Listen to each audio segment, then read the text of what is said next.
Today, we are talking about all the things in a day-to-day life, what it looks like to do bookkeeping, what it allows you to do in life, and just what does it really mean to be a bookkeeper. Is that right, Megan? Yep.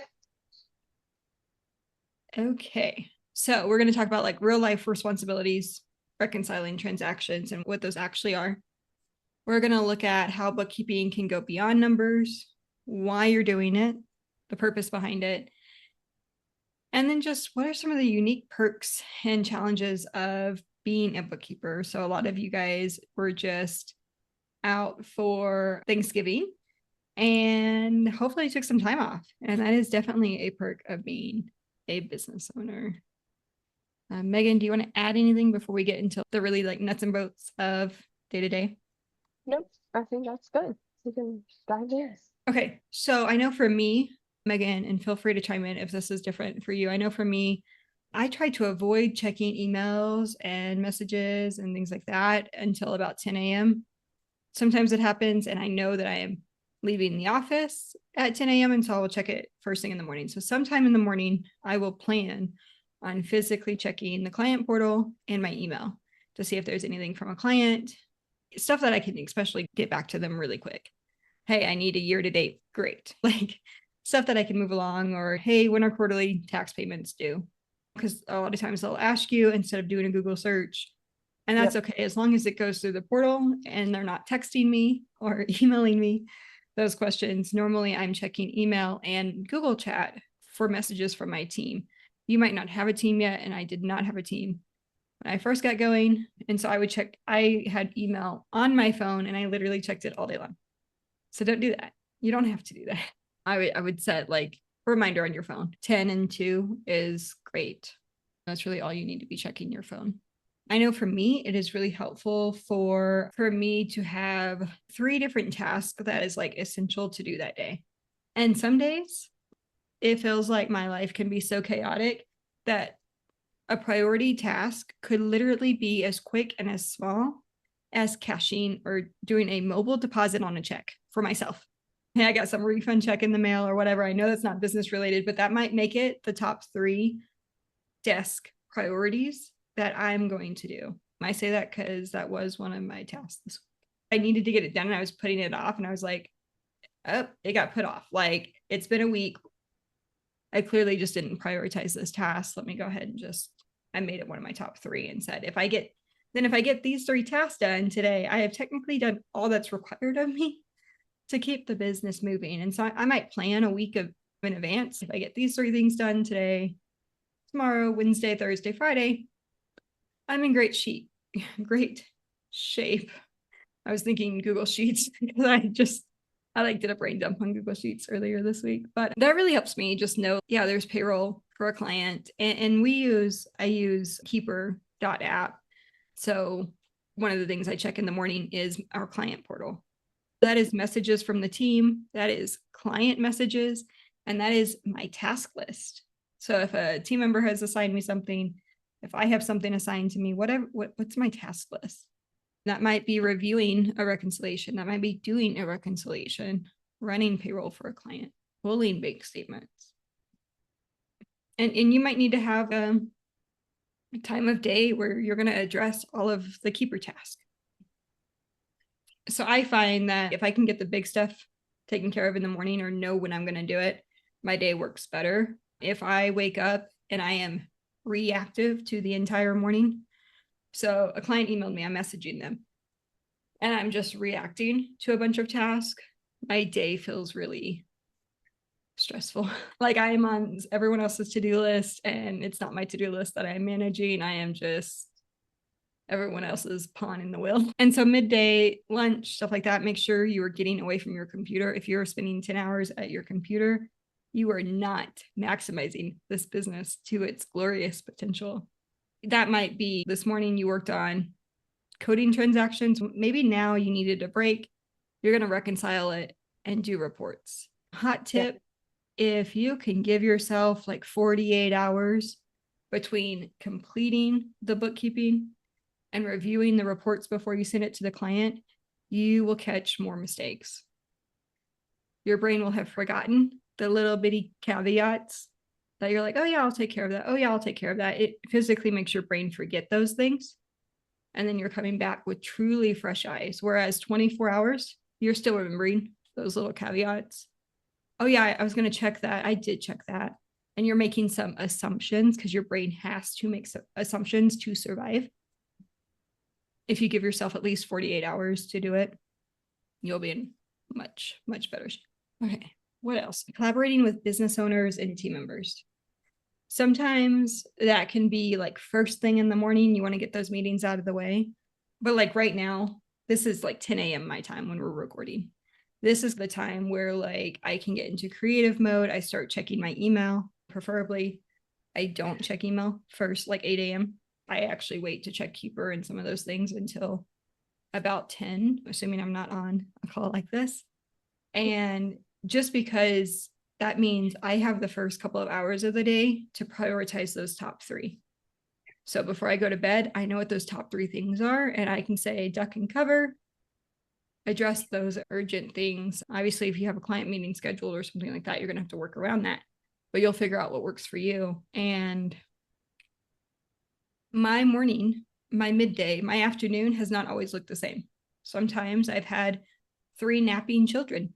Other times I'm in a season where I don't have any napping children. I have one that still takes a nap and he's pushed it later in the day. So it's like I had a season where I had one take a nap in the morning, one take a nap in the afternoon when the littlest dropped his nap. So it was, or 2 take a nap in the afternoon. When I first started my business, I had 2 under 2. I had no morning, midday, or afternoon really availability. My morning was before the kids woke up, or if I had a hot second while they were playing, I did my morning marketing.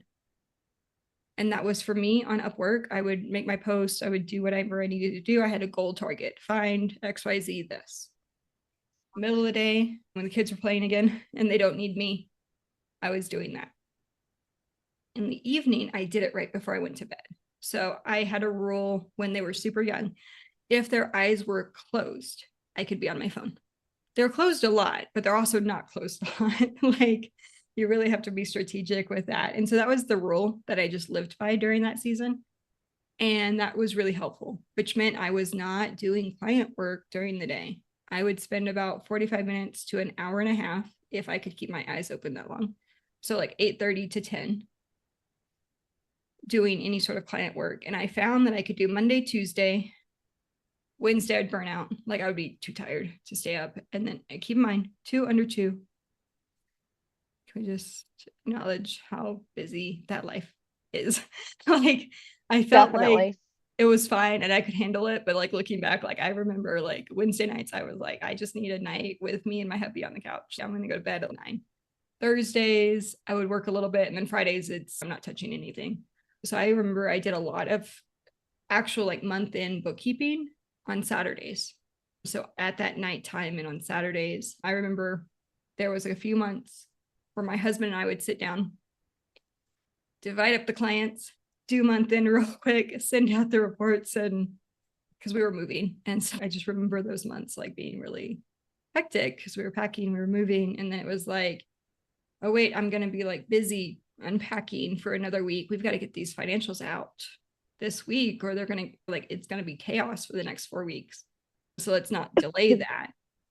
But that gave us the flexibility to say, oh, hey, we can work ahead, get the client request out, get everything done. Because most of our clients at that point were truly month-end clients. So we had access to the bank, we had everything. So we just did all the coding, all the reconciliations, all the report sending. I don't advise that. Now, granted, when we were sending the reports, we were actually doing some analysis during that season where we were doing some KPIs and things like that.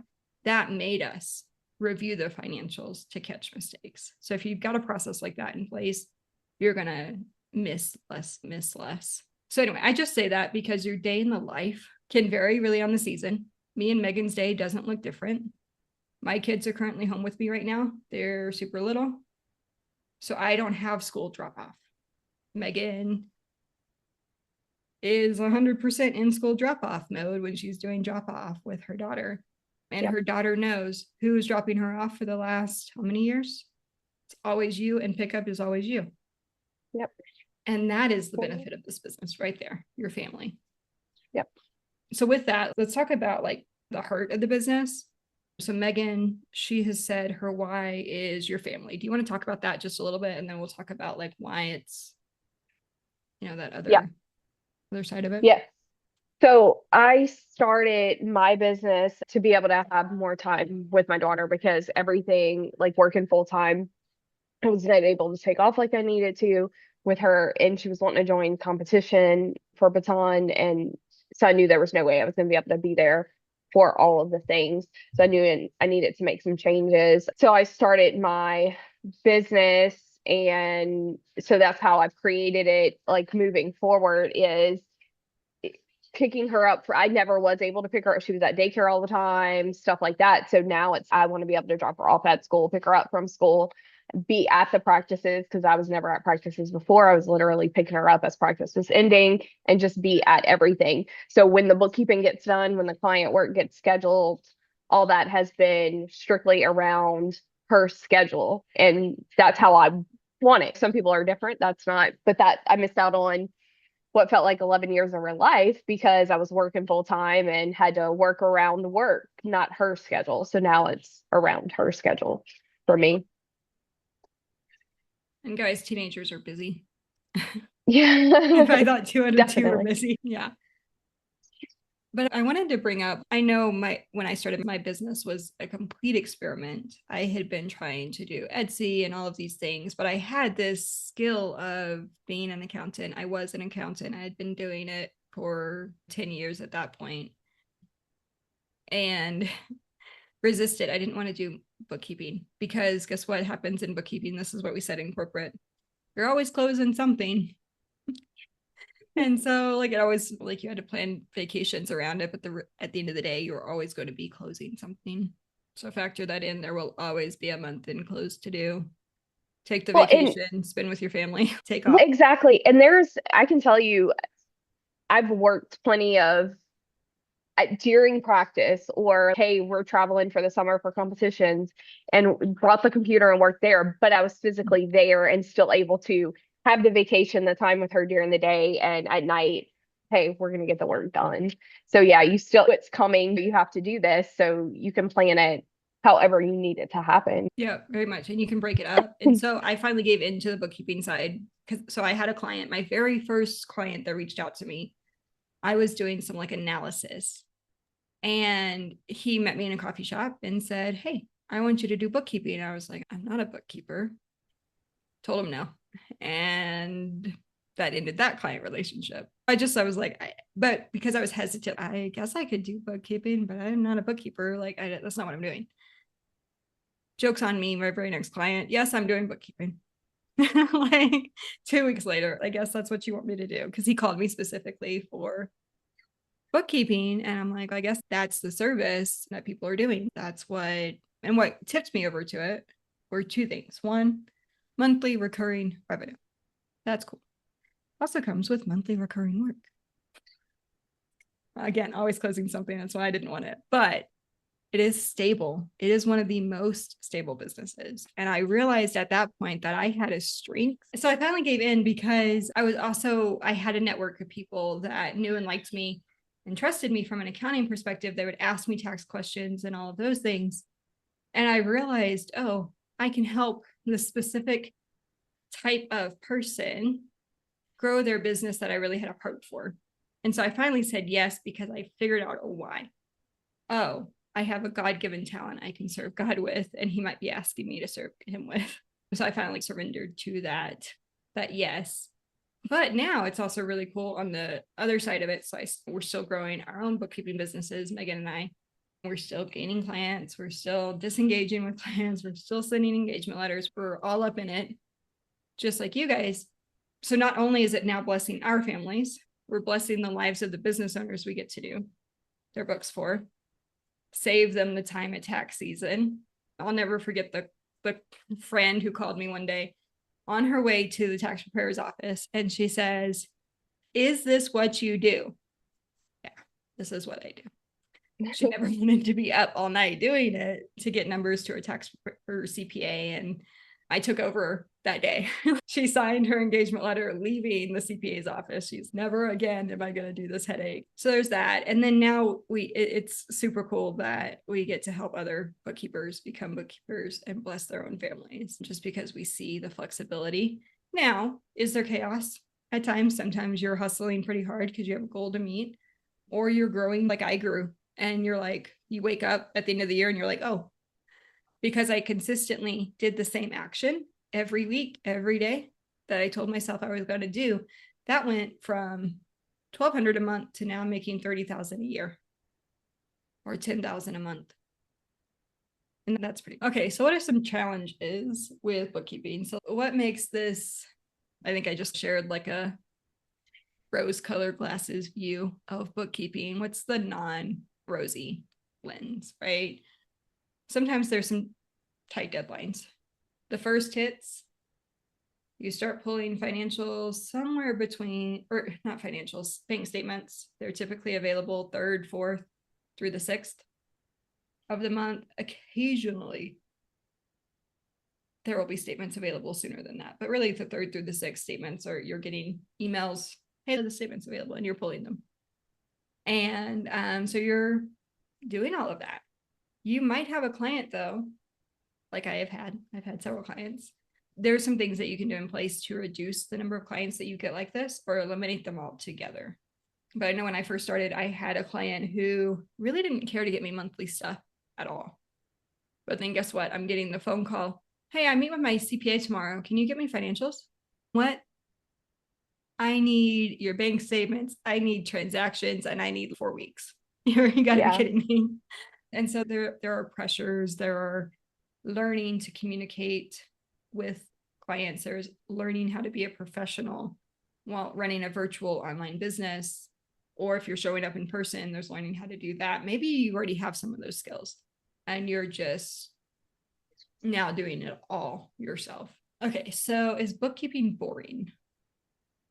Doesn't have to be.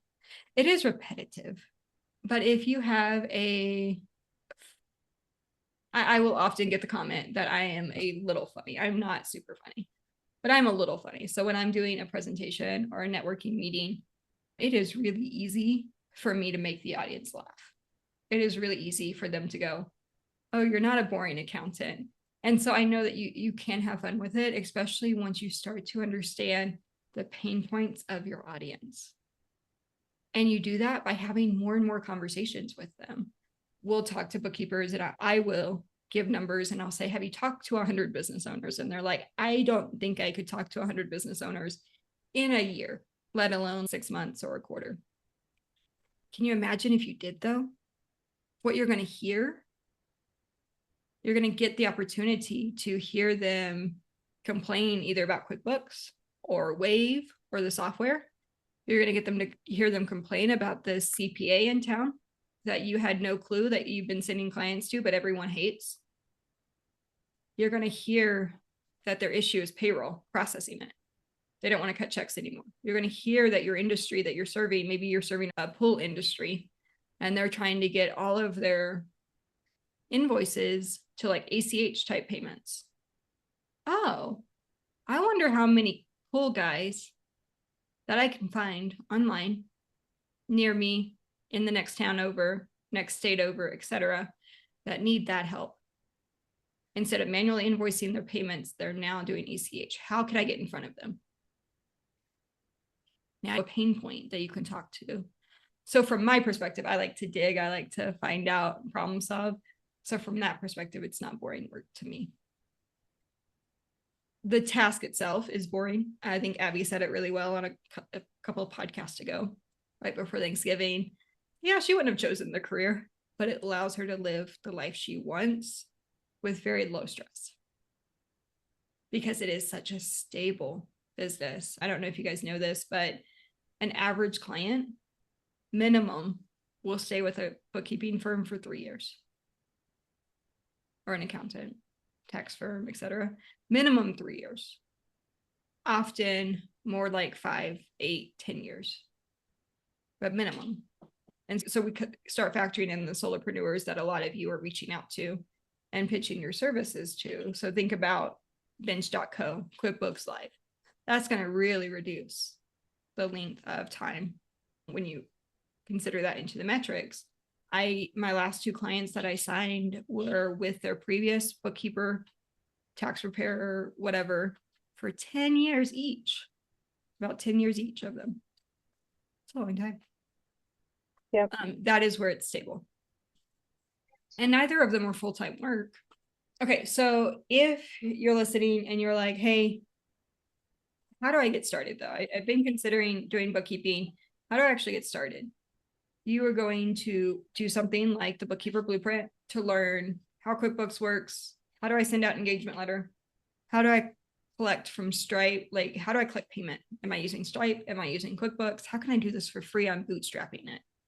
Guys, I bootstrapped my business. Megan bootstrapped her business. We did not have money to put into the business.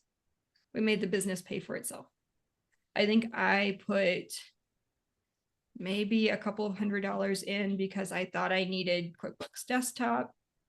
See, I made mistakes. And then I did spend like $50 in 1 month after I got some inquiries from Upwork, I did pay Upwork to say, hey, let's try to take this seriously. So ultimately just get started. You can do your personal books in a QuickBooks Simple Start or a QuickBooks Simple Ledger if you've got Ledger access. Do your personal books. You know what all the transactions are, all the ins and outs. It is just a matter of getting them into QuickBooks, just like you would a client. Next is you're going to hustle and go find a client. You're going to execute some sort of marketing every single day. And if you need help with that, is what the Q&A portion of this is. If you have bookkeeping questions, things like that, feel free to bring them to this call. We'd love to dive into some of those with you, but you're just going to dive in. All right. Megan, I'm going to let you, if you have anything to add to that, and then we can come back to this question. Yes, just remember, especially like Sherry was talking about not putting money into the business. The only thing that I did to get started, because I didn't have the bookkeeping experience, was purchase a bookkeeping course. So I did do that, but I still, of course, after that, went out, got the clients, and then used the funds from any cleanup jobs, any clients, to be able to pay for everything from there. So you can 100% make that happen for you. So if you don't know, if there's, hey, I don't even know what it means to be a bookkeeper, so I need some of that knowledge, then you may need to do a little bit of investment on the front end. But I can tell you, I invested money knowing like, hey, I have no choice. I have to make this money back because I was a single mom. I didn't have the extra funds as it was and all the things. But I knew if I wanted a different life to be able to have that time and stuff, this was going to be the opportunity for me to make that happen. So I went out and did whatever it took to, as far as marketing like crazy and all the things to get the clients that I needed to be able to be there and have the time freedom and stuff. So after launching my business, it took me 2 weeks to get a client. So then with that first client, the cleanup job paid for the course and all the things from there. So you can definitely, like, don't let that be your excuse. You just have to figure out what your why is and what do you want, and whether it's a bookkeeping business, another business, whatever it is, what are you trying to accomplish? What is your end goal? What do you want your life to look like? All those things. And it may not be for you. Maybe it's not the kids maybe your kids are grown, maybe you don't have kids, all the things, but what is your why? What is your goal? So that's going to be the biggest things that you really want to focus on and figure out. Let's see, Cheryl asked, how did I find clients? So for me, clients, I found them between Facebook and in-person networking. So doing that, what I did was I would go to some in-person networking groups, go add those people on Facebook. But I was also posting in Facebook groups, adding friends on Facebook, posting on Facebook like crazy, and just everybody that I came in contact with, I was trying to make sure they knew I'd started this business, that I was doing bookkeeping and all that. So there was a lot of marketing that went into it, I can tell you, and a lot of trying this, trying that, making sure I was on all the platforms and all the things, but I marketed like crazy. One of the first books I listened to was The 10X Rule by Grant Cardone. And one of the things that he says is if you want to reach whatever your goals are and they're more than whatever the average person is doing, then you need to be doing more than what the average person is doing. So what is like your first thought on marketing? Okay, posting, doing whatever a couple times a week. Okay, well, you need to do 10 times that. So whatever that is. So that's how I approached my marketing, was I needed to do 10 times whatever my first thought was that I needed to be doing as far as marketing goes. Let's see, Larry said, how was your experience with your first two clients? Did you run into some very challenging situations where you had to get additional support? Yes, of course. There were, being I didn't have bookkeeping experience and stuff, I did have to get some support from coaches to help me walk through what the process looked like, first time situations, things like that. I also spent tons of time on Google in Bookkeeping for Dummies, like the course that I had purchased, all the things, making sure I knew the why. I was making sure it was all done correctly and all the things. So I did not just hand over reports to this client or the first couple of clients without knowing, hey, yes, this is done correctly. I, again, did the work and got the cleanup job, did the work, got support while I was doing the cleanup job, but the cleanup job helped pay for all of those things along the way. So any additional support I needed in a coaching program, all those things. So hopefully that answers your question. Amy, no, I would not recommend it. We have a program that we have created because there are so many out there that are lacking and in certain areas. So it's myself and Sherry, and then we have 10 other bookkeepers who are coaches as well. We've all started, grown, and are continuing to grow bookkeeping businesses. So when we created our program, we took all of that into effect, and not just, hey, what do I think I needed, but what have we all needed as we've grown our business? What are issues we've ran into that we've had issues finding that information on, and those types of things. And we've put all that in the course, and we are continuing to do that. Like Sherry mentioned earlier, we're still growing our bookkeeping businesses. So as issues pop up, as all these things, because I'm 5.5 years in and things change, the way you market might change, different things like that. So we're making QuickBooks has had updates and all the things. So all that is continuously being updated. The primary program that we have is the Bookkeeper Blueprint program. That is our peer group, our coaching. You get 3 coaching calls right now a week, sometimes more. You get all the trainings, the monthly trainings. And actually, Megan, I'm going to let you jump over and take over that real quick. Yeah. So any of the monthly trainings that we do, so we just did an onboarding one. So all of that's included in there. And then you get 2 one-to-ones a month. So that's an individual 30-minute session with you and a coach, and you can choose the coach. You can either choose the issue that you're having or the coach that you want to work with and choose from there. We have all different times available, early in the morning, late in the evening, different time zones, all the different, because we have coaches all over the US as well. So it's pretty flexible from that standpoint. And then you get the paid Facebook group. You also have a group chat that's like an accountability type thing that the coach, all the members are in to check in and see how things are going, and the course. And that one's at $397 a month, or $3997 for if you want to pay for a year in full. And then we have an unlimited program. So that one you get unlimited Boxer access to me, Sherry, and Allie. And then you also get unlimited one-to-ones. So you could schedule one-to-one every day if you want it, to be able to hop in those sessions. So it just and you get everything else that was included in the other program too. So it just depends on the type of support that you are looking for. Some people prefer the group aspect of it, and they don't need a lot of that additional one-to-one support. So it just depends on you and where you're at and how much hand holding you would need, I would say, or how much one-to-one support you would want. If it helps, the Bookkeeper Blueprint is the program. And then some people are just at different support levels of that. But primarily, the most popular program is the Bookkeeper Blueprint program. The main one is the $39.97, where you get the coaching calls, the weekly coaching calls, the trainings, all of those things. If y'all have any questions throughout the week or anything like that, feel free to post in the group, and We'll see y'all next Thursday. Thanks, Thank Megan. y'all. Bye.